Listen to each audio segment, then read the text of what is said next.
siguro nakita niyo sa screen, no? Thursday, nagpabakuna kami mag-asawa. Friday, pa-check out.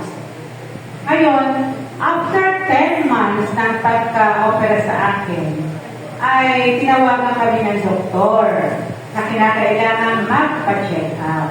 Kasi alam niyo naman ang naging sakit ko, di ba? At na makita ako ng aking doktor, sabi niya, praise the Lord, it's a miracle. Sabi niya, parang nasa isip ko tuloy, bakit? Iniisip ba niya ako ay mawawala? Pero hindi ipahintulot ng Panginoon yun. Dahil pagkalabas ko pa lang sa ospital, talagang dineclare na ako ay cancer-free. Kaya nga lamang, may kaya lamang no?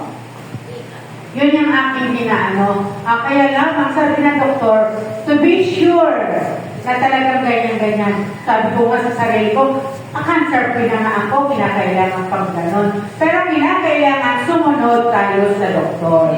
Kinakailangan akong examinin ulit at inaakit ko yun na sa muling pag-examine ko, cancer-free talaga ako.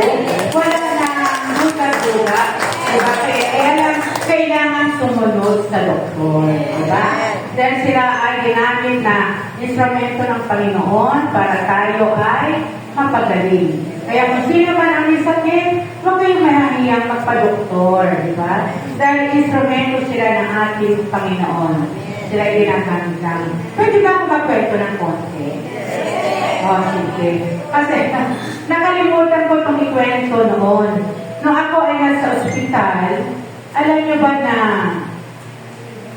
dalawang tawag dito, yung ikaw ay nagpe-pray over sa aking mga pare, yung Brother Alpine, tawag doon, nakalimutan ko, yung talagang para bang sabi ko, bakit ako pinagpe-pray dito? Ako ba ay mawawala na? Di ba? Pero ganon. Oo. So, dalawa pa yun. Magkasunod sila. Pero sabi ko, ito ay tanda na ako ay nagpapasalamat sa Panginoon. Na ako ay talagang gagaling. At yung time ngayon, ang St. Luke's ay nasunog. Hindi ko lang na-share sa inyo noon. Nasunog ang may gawing kitchen, sa kitchen area. Yung kitchen area, malapit-lapit na rin sa amin. Sa kwarto namin, sa kwarto ko. At talagang ang anak ko noon, hindi makapasok sa ospital. Dahil nakita raw niya talagang umaano yung apoy. Tapos, ang mga nasa emergency room, nasa ICU, ay naglabasan. Dala-dala pa raw yung kanilang mga instrumento sa katawan.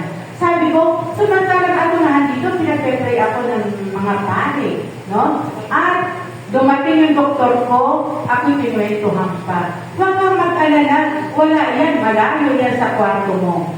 Praise the Lord! Mahupain ang sulong. Hindi naman kayo tulutan ng Panginoon na sintos ay talagang masulong.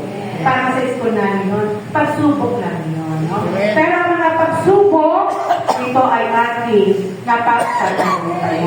Basta ang importante, kumapit ang tayo sa Panginoon. Amen! Thank you, Lord.